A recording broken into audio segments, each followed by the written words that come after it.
Flowers TV ഇപ്പോൾ യൂട്യൂബിൽ പ്രേക്ഷകർക്ക് ലൈവായി കാണാം. ഉടൻ തന്നെ ഫ്ലവേഴ്സ് കോമഡി യൂട്യൂബ് ചാനലിൽ ജോയിൻ ചെയ്യുക. തൃശൂർ പൂരം കലക്കലിൽ ADGP MR അജിത് കുമാറിന്റെ റിപ്പോർട്ട് തള്ളി സർക്കാർ.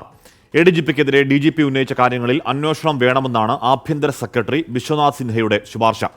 പൂരം കലക്കലിൽ മറ്റൊരു അന്വേഷണം വേണമെന്നും ശുപാർശയിലുണ്ട്. തൃശൂർ പൂരം കലക്കലിൽ ഗൂഢാലോചന നടന്നിട്ടില്ലെന്ന ADGP MR അജിത് കുമാറിന്റെ റിപ്പോർട്ട് തള്ളിയാണ് സർക്കാർ തുടരന്വേഷണത്തിന് ഒരുങ്ങുന്നത്. ADGPയുടെ ഭാഗത്ത് വീഴ്ച സംഭവിച്ചെന്ന DGPയുടെ കണ്ടെത്തൽ അംഗീകരിച്ച ആഭ്യന്തര സെക്രട്ടറി പൂരം കലക്കലിൽ വിശദാന്വേഷണം നടത്തണമെന്നും ADGPക്കെതിരെ മറ്റൊരു അന്വേഷണം വേണമെന്നും നിർദ്ദേശിച്ചു. സ്ഥലത്തുണ്ടായിട്ടും പൂരം തടസ്സപ്പെട്ടപ്പോൾ അജിത് കുമാർ ഇടപെടാത്തതിൽ കടുത്ത വിമർശനമാണ് DGP ഉന്നയിച്ചത്. റിപ്പോർട്ട് 5 മാസം വൈകിയതിലുമുണ്ട് കുറ്റപ്പെടുത്തൽ. ADGPയുടെ റിപ്പോർട്ടിന്മേൽ DGP കവറിംഗ് ലെറ്ററായി വീഴ്ചകൾ എഴുതിയതോടെയാണ് സർക്കാർ അന്വേഷണത്തിലേക്ക് എത്തിയത്. CPയുടെ രാഷ്ട്രീയ സമ്മർദ്ദവും തുടരന്വേഷണത്തിന് സമ്മർദ്ദം കൂട്ടി. എന്നാൽ അജിത് കുമാറിനെ മാറ്റി നിർത്തണമെന്ന റിപ്പോർട്ടിൽ ശുപാർശയില്ല.